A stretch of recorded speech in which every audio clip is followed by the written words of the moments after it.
We are delighted today to have a very special guest, the newest member of the Senate of Virginia, Senator Travis Hackworth, representing the 38th District in Southwest Virginia.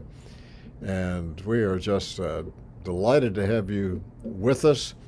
I think you're in your Pocahontas office here in the Richmond area, and good to see you. Uh, Senator Hackworth represents one of the largest land masses of any of the Senate districts. I think Senator Ruff has one that's a little bit larger in square miles, but a half a dozen counties, a couple of cities, and then parts of three other counties. So it's a significant part of the great Southwest Virginia. And Senator Hackworth, my co-host Angel wanted to find out some about what got you started in all of this. So she's going to ask some initial questions, then I'll hop in, and then it's just great to have a chance to talk with you. So Angel, you take over. Thank you. Thank you. What sparked your interest into getting into politics and becoming a senator? Well, I think it's in my blood, Angel. We, ever since that I went on a Virginia history trip with my school, we toured the Capitol, and I remember looking at those House and Senate seats, and I told this in my swearing-in ceremony. I remember looking at those seats and saying, one day I'm going to sit in one of those seats. And here it is about 30 some years later. That dream has become true, but we, in all reality, we started with the getting involved in politics in the when I was about 14, 15 years old with my school. And I went to the Richlands Tabernacle Christian Academy there in Richlands. And the principal there is Philip Horton, and he's very active in the political science department, teaching us kids how important that politics plays in the history of our nation. And he would take us to the polling places. He was the one that took us on the tour of Virginia. We went to Jamestown, Yorktown, the Williamsburg, and then the Capitol here in Richmond, and made a great impact on my life as a young man. And I always had a great interest in politics. I remember I was Bill Clinton. That was the first presidential election that I really got involved in. That was in, I think, 1988 maybe. And so I was not able to vote then. I was just shy of being able to vote. But I remember campaigning and holding signs as a school-age young man. And so here we are, the newly elected senator of the 38th District. We're just so excited to be here. How has the first few months of being a senator been for you? It has been wide open, nonstop.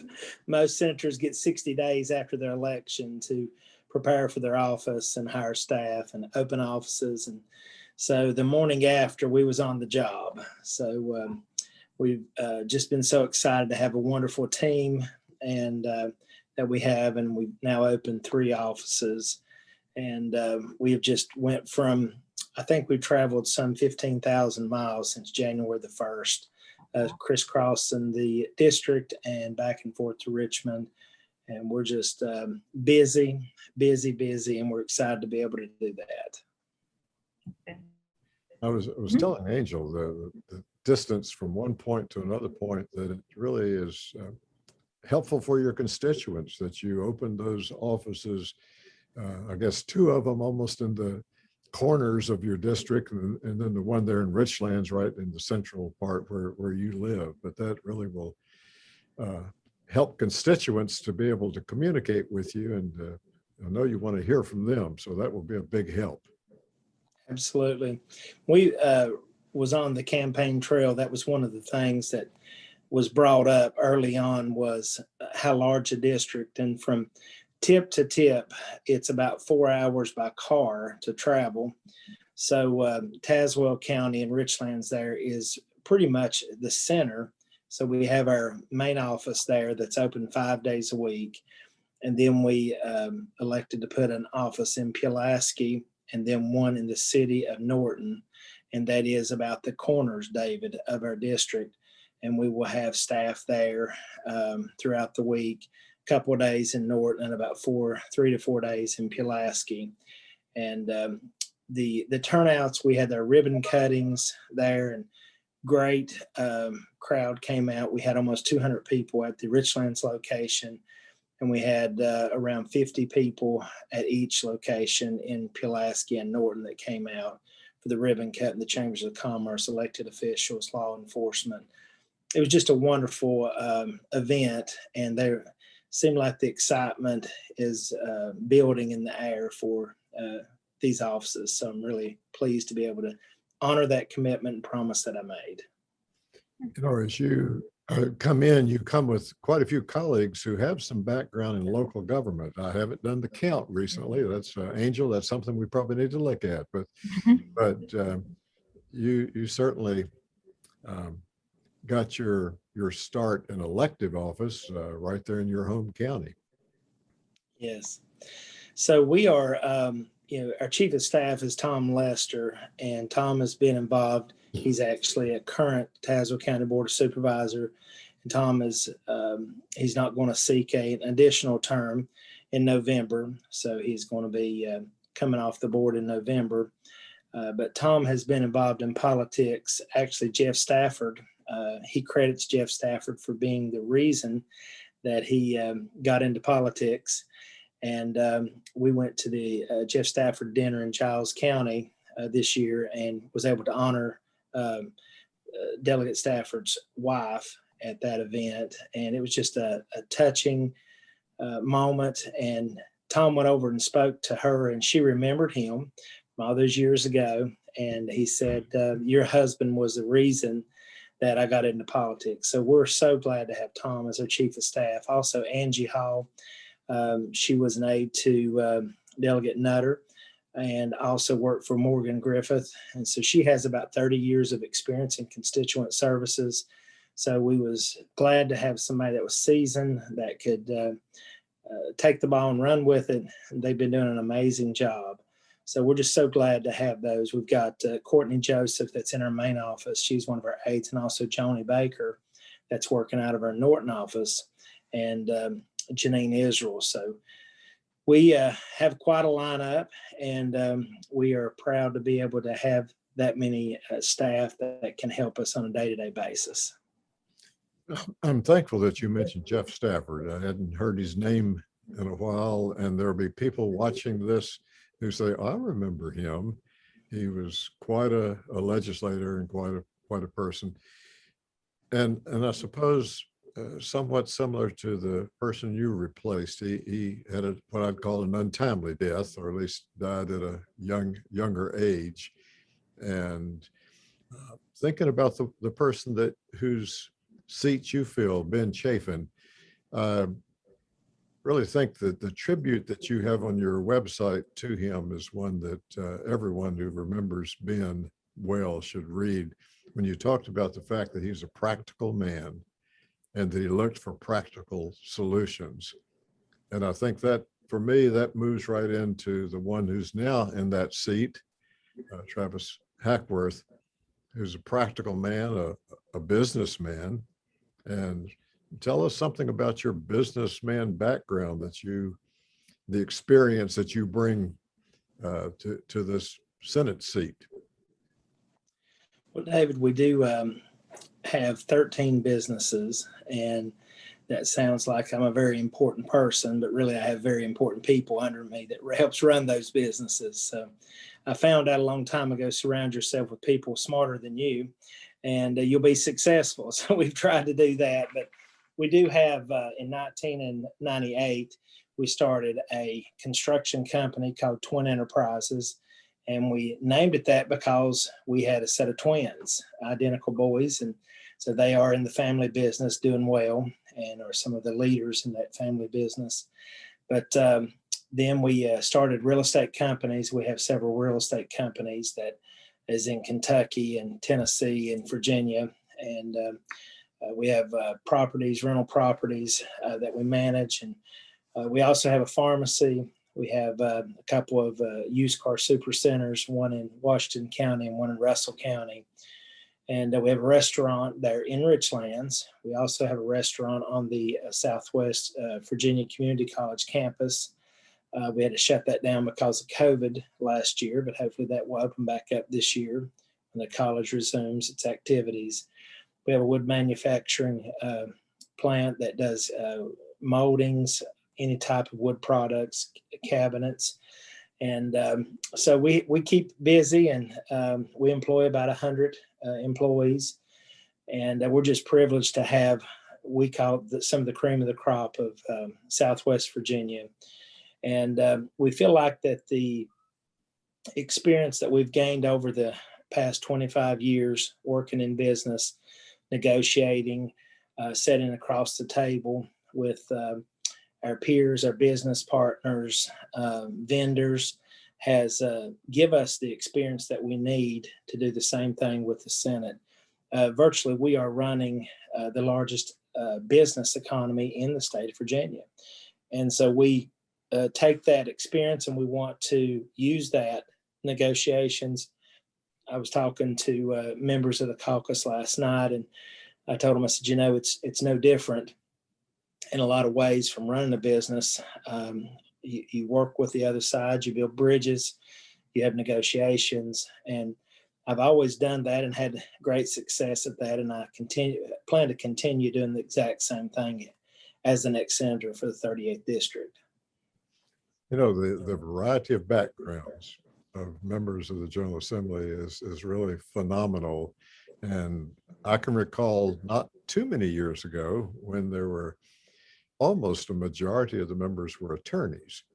And this is not an anti-attorney comment that I'm about to make, but there's I think a better mixture now. There are attorneys, and they're very helpful in the whole process, and they're business people, and the teachers, and they're ones that work for nonprofits.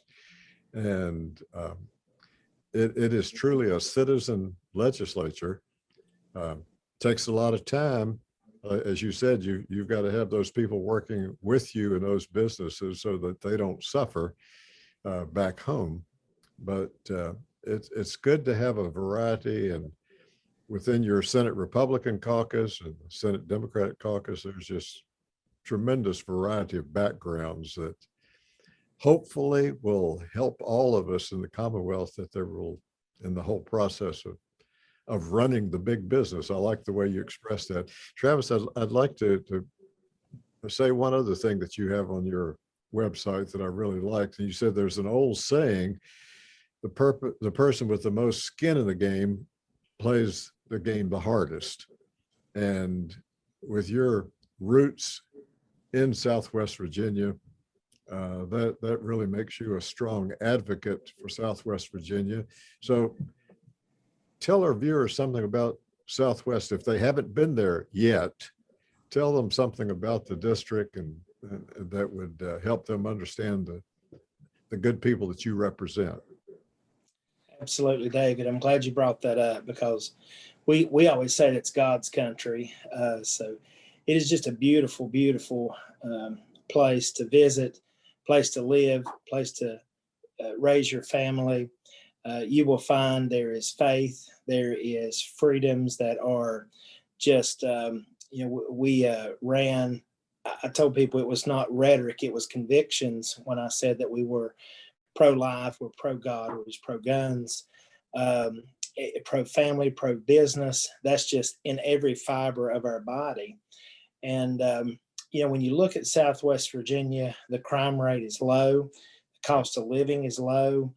We have the beautiful Appalachian Mountains. We have fishing. We've got outdoor activities. We've got the Spearhead Trails that are just amazing to outdoor activities, kayaking. The Breaks Park there is just an amazing place to come to visit, to fish. And they're doing rock climbing there now. And I think that Southwest Virginia is really reinventing themselves. For years, we were so dependent upon the coal industry to toe the line for our economy. And in the last decade, and maybe even farther back, we have realized that we're going to have to introduce other industries into Southwest Virginia. I was very instrumental with Delegate Moorfield in flying halfway around the world to bring Project Jonah, which is the largest indoor aquaculture facility in the world. And so we're pushing dirt over there. They have started. We're so excited to see that. But that is something that is polar opposite of coal. And, we have embraced it. Southwest Virginia has been so excited about it. We have revenue sharing agreements with Russell County and Buchanan County that's going to help those counties as well. And we're looking for other projects to be able to add to that portfolio. So if you haven't been to Southwest Virginia, I just have one question. Where have you been? Because it is truly one of those places that you'll fall in love with. The hospitality. I've often said if you have a flat tire and you're in Southwest Virginia, you'll probably have 2 or 3 people that will stop to ask you, do you need some help to fix that tire? Maybe even invite you home to sit at the kitchen table for supper. So it's just a great place to, I can't say enough about Southwest Virginia. And we have some exciting things that's on the horizon. And we really feel like that we are, like I said, reinventing Southwest Virginia. And we have some great things that's to come in the future. As one who has some roots in the region, not as deep as yours, we certainly want our viewers to know that if they say, well, I've been to Roanoke, well, Roanoke is a beautiful place. That's only the tip of the beginning of Southwest Virginia. They need to travel a couple of hours at least on beyond Roanoke to get into the Cumberland Plateau and to see those Cumberland Plateau counties. Yes, you represent all of 4 of them and part of Wise also, and that it's just a good place. And so we hope that they'll take advantage of that. As you think about what lies ahead, anything else that you would like to bring out, Senator, about upcoming special session that will be taking place sometime this summer, and on anything that you would want to share with us? Well, David, we're still getting our feet wet, and we've met so many great people, and just excited for this special session.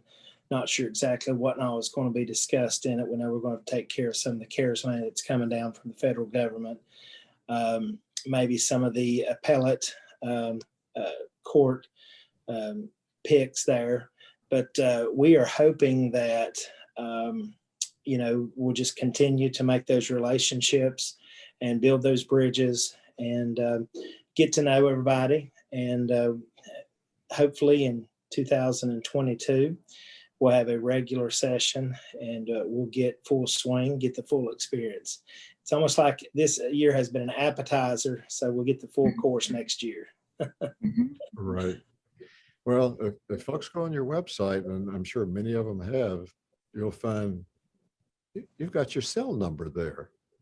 And you say, give me a call or give me a text.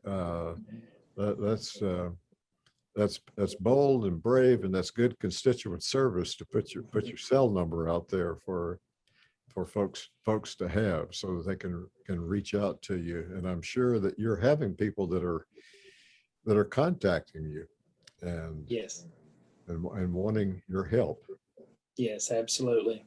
I think to date that they keep those statistics, but we have unemployment continues to be a large volume of calls. The DMV, we are wanting to get those open back up to where people can go back in there and do transactional business. So yes, we are taking calls on a daily basis, and the staff is doing just an amazing job. We have, in the short time we've been senator, we have already toured the Red Onion prison. we was able to go over there and give a plaque to a officer that had been there for several years. We also went to Wise County. We had a custodian there just last week, that had been there for 42 years. And we honored him, and his family was there. It was a very touching ceremony we did for him. And we're just traveling around trying to tour some of the facilities that are in our region as the COVID restrictions fully get lifted. We're looking forward to more events and be able to get around our district more and even throughout the Commonwealth and meet people. And that's one of the things that I enjoy most about this job, is being able to meet new people and make those connections. So thank you for this time, this interview, and reaching out to those that maybe have not met me before. Well, we're delighted for this opportunity, and I would make a closing comment. I don't know if Angel has one before we see if you do. That I've heard it said that you have a hard time getting out of Walmart because you want to speak to everybody who wants to speak to you, and that you get in a store that large, then you're really talking to people. Angel, any final comment from you? This has been really informational. I'm really glad that I got to interview with you. Yes. Well, it's been my pleasure. Thank you so much. And I will be available by phone, email, and if anybody's in our district, please reach out to us, and we'd love to meet. And we look forward to serving the constituents in the 38th district. Thank you very much, Senator Travis Hackworth, the 38th Senate District. Thank you, sir. Thank you.